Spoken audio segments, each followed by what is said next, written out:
El primer tema del que hablaremos es la tensión superficial. Pero, ¿qué es la tensión superficial? La tensión superficial se define como la fuerza que hace que la superficie se divida por la longitud del borde de esa superficie.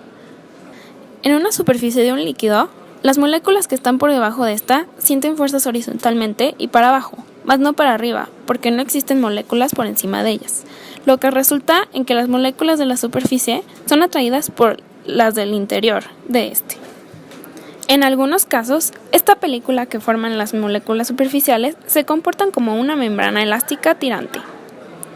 Es esta característica la que cierra y da forma esférica a una gota y es capaz de sostenerla mientras cuelga de un gotero, así como también a las burbujas. Como la formación de una superficie requiere energía, los líquidos minimizan su área expuesta respecto al entorno que los rodea. Como por ejemplo, si se coloca cuidadosamente sobre la superficie una pequeña aguja, esta puede flotar en la superficie del agua a pesar de ser varias veces más densa que el agua. Sin embargo, si se agita la superficie para romper la tensión superficial, entonces la aguja se hundirá rápidamente. El segundo tema a tratar es la viscosidad. ¿Pero qué es esto? Bueno, esta es la magnitud que representa la densidad de un fluido. A mayor viscosidad, más espeso el fluido, y a menor viscosidad, menos espeso. La viscosidad es una propiedad muy importante de los fluidos, ya que ésta se define como su resistencia al corte. Se puede decir que es equivalente a la fricción que existe entre dos sólidos en movimiento.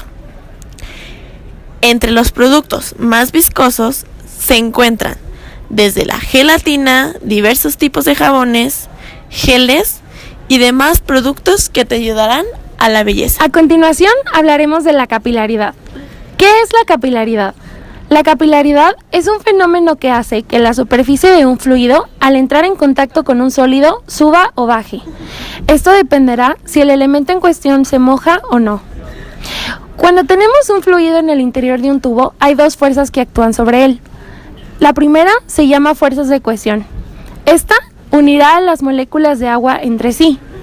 La otra se conoce como fuerza de adhesión, la cual unirá a las moléculas de agua a las moléculas del tubo. Si las fuerzas de cohesión son menores que las de adhesión, entonces el fluido mojará el tubo y éste ascenderá. Si las fuerzas de cohesión son mayores que las de adhesión, entonces el fluido no mojará el tubo y descenderá. ¿Qué es la presión vapor? La presión de vapor es la presión de un sistema cuando el sólido o el líquido se encuentra en equilibrio junto con los gases que contienen.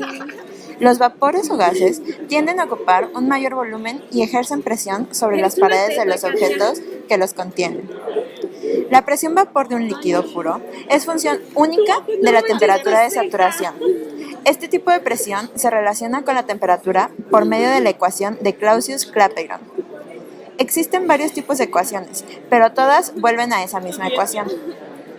Un ejemplo de donde se utiliza este tipo de presión y de cálculos es la industria petroquímica y refineras, ya que estas no solo utilizan el petróleo, sino vapores de agua, entre otros. Entonces requieren tuberías que puedan soportar este tipo de trabajo.